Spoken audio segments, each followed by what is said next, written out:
All right. 5.4a, this is one of my very favorite lessons. Don't ask me why. I know I'm a nerd, but it's one of my favorite lessons. Polynomials in standard form. Now, if you were to open a math textbook, does someone want to hit the lights for us? Thank you. If you were to open a math textbook, you might see something like this right here, listed as a polynomial in standard form. Now, unless you are very mathematically inclined, that's going to look really confusing to you. Does it look really confusing to you? Yeah. So I'm going to try and break that down into plain English. All right? That just means we have a coefficient, we have an x with some exponent. Say that's a 5. This exponent would be a 4, 3, 2, all the way down to your constant. And then your coefficients are just different numbers. Potentially could be the same, but all this stuff you learned way back at the very beginning, I think the first day of school. So you got coefficients, blah, blah, blah. All right. I'm going to go to a separate piece of paper really quick. Actually, I'm just going to go to the back here. All right. We remember that an x squared graph looks like what? A u. The mathematical name for that u is a parabola. What happens if I have a x to the third? It's going like that, correct? And sometimes those bends might be a little bit more dramatic, but that's our x to the third. Any guesses on what x to the fourth would look like? I heard someone say it. It's going to look something like that. Okay. Any guesses on x to the fifth? 2 bumps.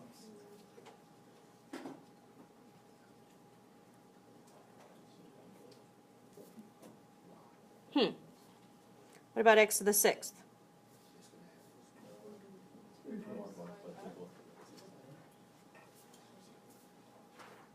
Are you noticing a pattern? Let me do one more. X to the seventh. Now, these are very general. Most graphs don't look exactly like that by any means. But there's distinct things that I want you to see right here. Okay? What kinds of things do you notice here? The even exponents what? They always go up.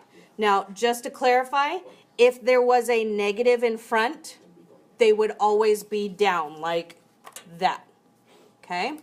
What else do you notice? That was only for the even exponents, the x squared, x to the fourth, x to the sixth. What else do you notice?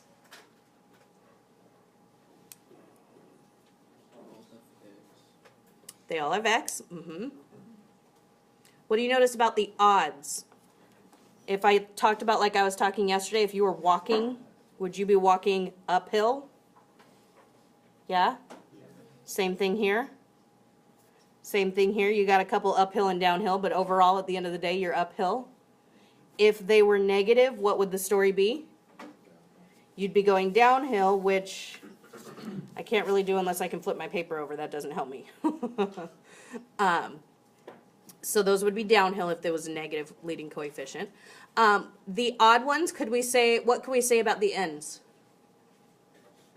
They're going in opposite directions. Evens go in the same direction, either up or down. Odds are going in opposite. Odd, opposite. Get that? Odd, opposite. Let's talk about what I call the bends. B-E-N-D-S, bends. How many bends do you see here? 1. Here, 1, 2. Here, 1, 2, 3. 1, 2, 3, 4. Do you notice anything about this? 1, 2, 3, 4, 5. What do you notice about it? It's 1 less than the degree, correct? So if I were to ask you, just in general, what would a graph of x to the 20th look like? Well, that's odd. So I know that all the ends are going to be going up, right? Unless it was negative x to the 20th, then they'd be going down. Yes? Evens go up. And how many bends would you have going on in here? 19. I'm not going to draw the 19 right there, but you could at least get an idea of what it should look like. It wouldn't be some completely foreign thing. Does that make sense? So this kind of pattern idea is something that we're going to be talking about today. Okay? So, going back to today's notes. When we have, let's talk about end behavior. When we have our leading coefficient as positive, that was all of my circumstances here. Leading coefficient was positive. We noticed that on the evens, both ends went up, correct? So when our leading coefficient, you know what, I'm actually going to skip that because I think that could be a little bit confusing the way I talk about it. In an odd degree, our ends are opposite. On evens, the ends go the same way. Okay, I'm going to hold off on that part though. So, looking at this graph, what can you tell me about the degree? Is it even or odd? The degree is even. Why? Both ends go up. They're going the same way. Now, if both ends are going up, what does that tell me about the leading coefficient? It is positive. If the leading coefficient was negative, both ends would be going down. Let's talk about end behavior. As x approaches positive infinity, what part of the graph is that asking about?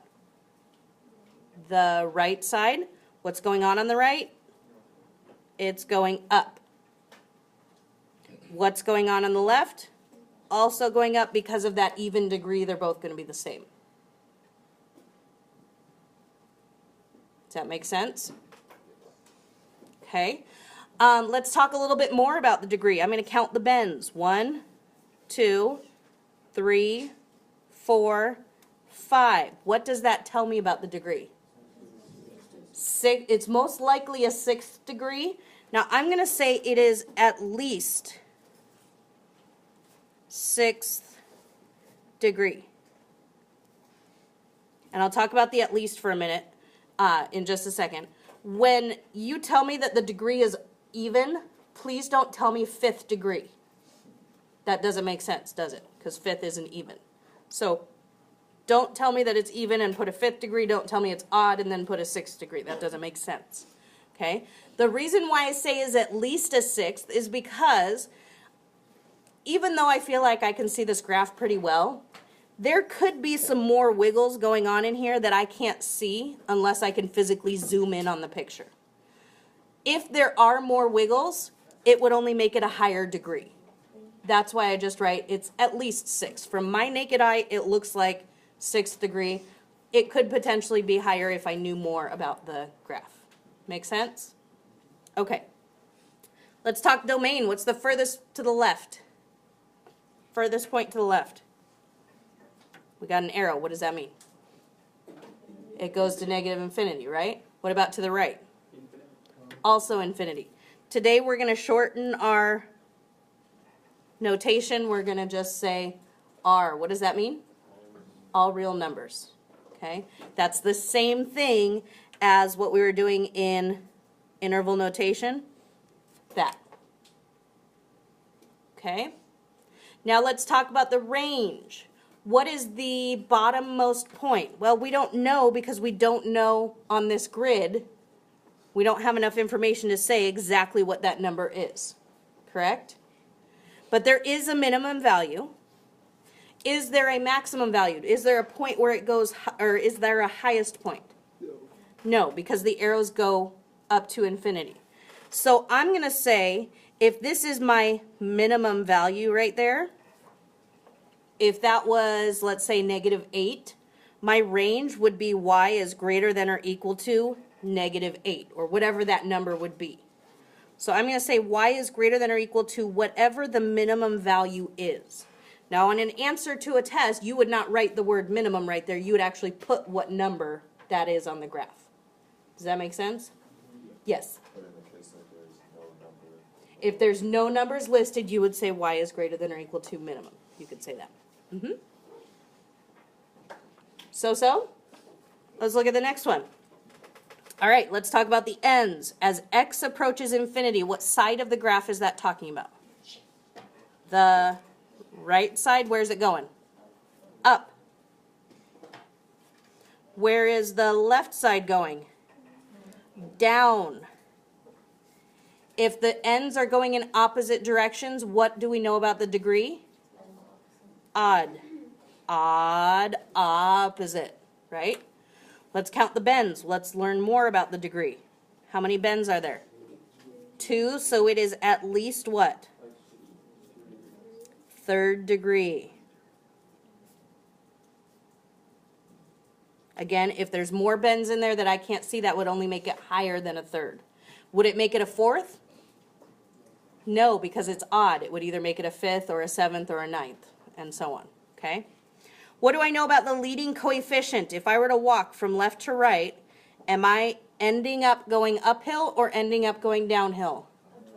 Uphill, which means my leading coefficient is positive.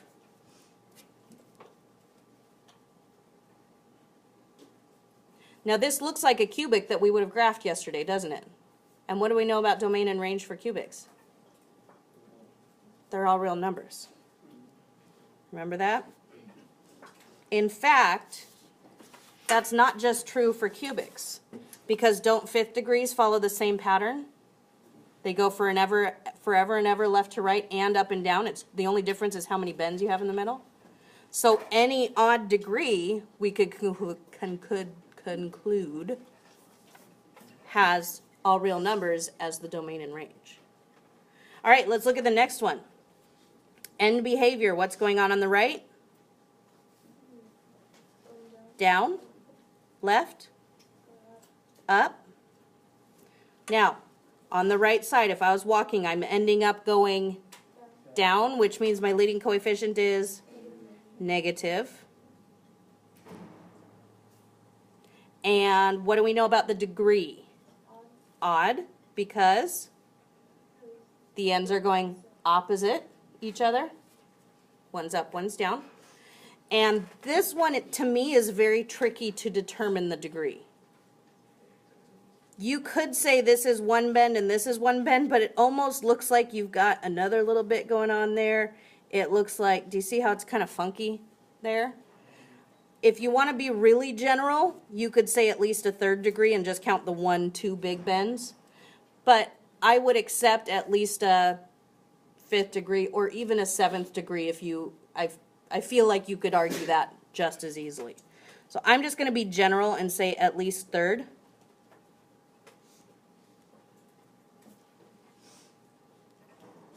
Knowing that it's most likely actually a fifth or a seventh degree.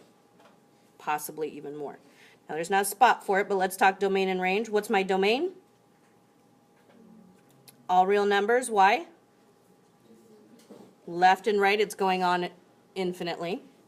What's my range? Also all real numbers, because up and down it's going on infinitely. Questions about these problems? This is what half of your homework is like. I have all these questions there, you just fill in the information about it. Okay? All right, let's look at these guys. This is an equation. We're going to sketch what it might approximately look like, or what pattern it would follow. So, is this in standard form? Yes. If it's in standard form, then my leading coefficient is easy to identify. Is my leading coefficient positive or negative? Positive. What does that tell me about the graph? Eventually, I'm going up on the right side, correct? So I'm going to go ahead and draw an arrow going up on the right side. What is the degree? Third. And a third degree is odd. So what does that tell me about the left side of my graph if my degree is odd? It's going down. It's got to be opposite. And since it's a third degree, how many bends do I have in the middle? So I'm just going to connect my two ends by going one bend, two bends, and that's approximately what my graph looks like. Pretty easy? I don't care how big the bends are. Do you even see an XY chart? Or an XY axis, I should say? No. If there is an XY axis, it doesn't matter where you put it. What's important is, are the ends going the correct way? And do you have the correct amount of bends going on? All right? Looking at this guy, what's my leading coefficient? Actually, let me step back. Is it in standard form? 4, 2, 1, 0. Yes, it's in standard form. It's missing some terms, so if we were dividing, we'd have to take that into account. But we don't need to worry about that here. My leading coefficient is negative. It's -1 specifically. But because it's negative, what does that tell me about the right side of my graph? Going down. What's my degree? 4th degree, which is what? Even. What does that tell me about the left side? It's also going down. And since it's a 4th degree, how many bends do I have? 3. So 1, 2, 3. And that's approximately what my graph would look like. Okay? And this last one, is it in standard form? Okay. If it's not in standard form, be careful identifying your leading coefficient and your degree. What is my leading coefficient? Negative. What does that mean about the right side? It's going down.